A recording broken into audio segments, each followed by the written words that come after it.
First, we thought it would be very interesting to hear from the museums and from the dealers, because ultimately, all us photographers, we need these two components in our lives to make it work. We need to sell prints, and we need to have people who collect them, and of course, particularly for public institutions. So first, we have Christine Ollier, who runs one of the most interesting photographic galleries in Europe. She's based in Paris. It's a gallery that built in Calvier, and she's the director of the gallery. And she's going to tell us a bit about what she does and how she perceives the print market. So, Christine.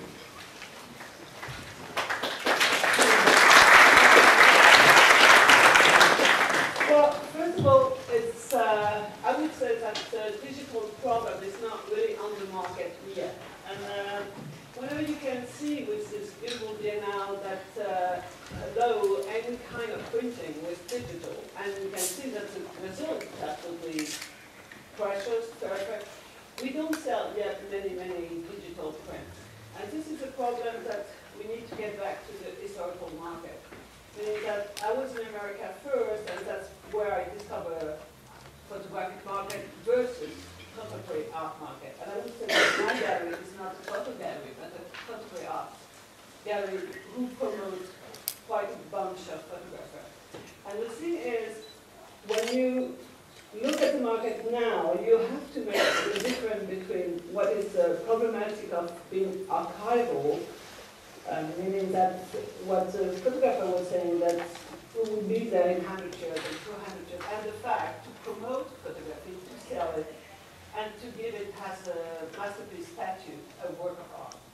So in other terms, it means that we don't take care so much about conservation. We are much more gracious in selling it. So that's me. We make a lot of mistakes those days in terms that most of the printing we are selling, we don't know how far they can go. So that's a very important thing to know, and that the market is not. It's delayed and still very conservative. And the client, except of course the museum, doesn't care so much about the conservation. What they are looking for is more about a work of art who can be integrated in the art market. And for many years, now it's an old debate of course, photography was not so much sellable. In France, for example, the market starts very slowly, and it was more classic market on vintage until the 90s. And to promote contemporary photo in art market was a very difficult challenge. When we opened the gallery in '96, photo was still very exceptional in galleries. And then with Parr photo, which I advise the people that you know Fair, which is the most international fair, it started to be different, and there were a buzz in Paris, getting all the American dealers, collectors, which was the main market before, to come to France. And it appears that the buzz was functionable with the French and the Belgian and the Dutch and all the European people who were coming in. So it started as a photo market, a large versus contemporary art market now. And it was, we can almost date it, it's like 98, we start to sell photographers. So that was a good news. They could feed themselves, they could at least produce a photo. But on the other hand, for me, it's still very difficult to go towards digital print. Whenever, for me, the problem of digital and analog, it's more problem of creative process still, in terms that I work in average towards like, I have 15 to 18 photographers I'm collaborating. Like, you know, I have been collaborating with many others, but right now we have, I think, 15 photographers, and each one of them has a different process. So I cannot say, like, you know, what is versus digital, analog. Most of them still using analog, but they can scan the negative or positive and then use maybe a digital process, but on the classical paper. So it's not like you can recreate all the techniques. And I did a little Photoshop program just to give you example. Otherwise, you could actually go to the website and see much more, of course. And also, if you go to a photo fair those days, you can get vintage, you can get, I mean, it has many procedures and it has many artists. So you cannot say it's one way or the other. Of course, Martin Parr was one of the primer photographers to use regular paper, but I remember it was beautiful edition. It was not like you measure prints selling. It was more books, like it was by Rocket Gallery, I remember that. So I could give an example that I talked to my assistant yesterday, is with Elizabeth Lena. I used to work with her, she's an American, and she was the first one to, at the factory in New York, to color by hand photography. So, and she used to sell it as a historical masterpiece of her, and she would sell it for $2,000, and it was a very limited edition. And someday she did some, so that was before digital, she did some lithography.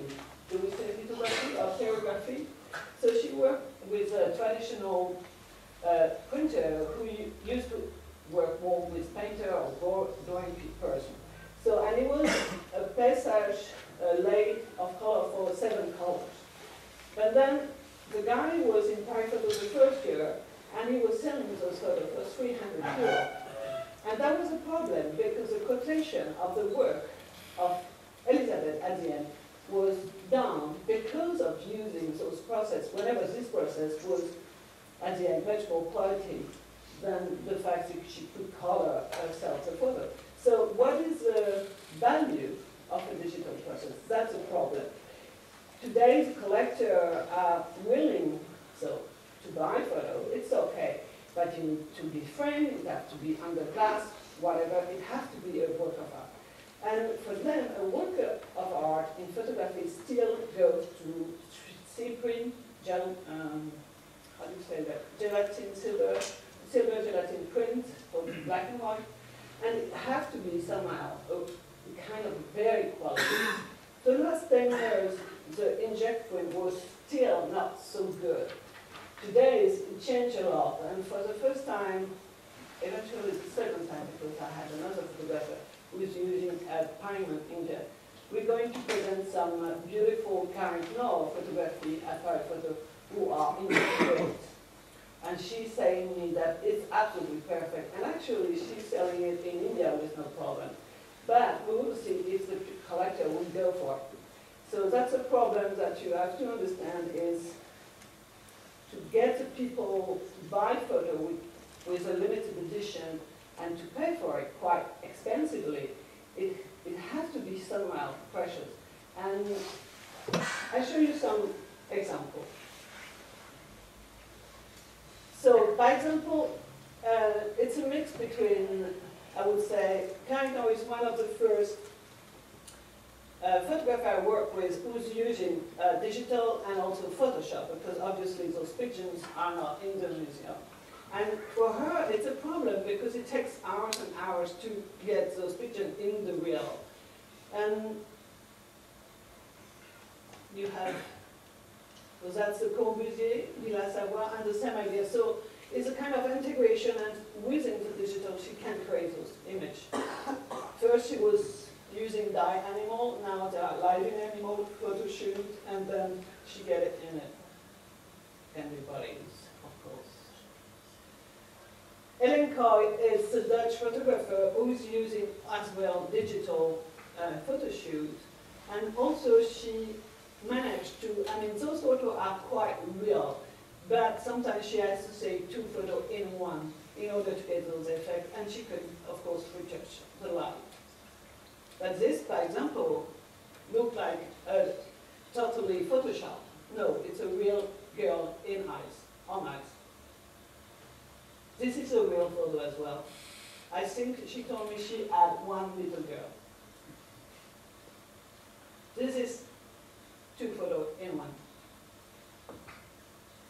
So that's another, I mean, I'm not going to give you too many names. That's Catherine Ponsin, who worked on archive and makes process with real photography that she does, and archive or press archive. So this is a mix between an archive of an old photo of a woman that she had been using as Photoshop reverse the lighting quality linked to real photography.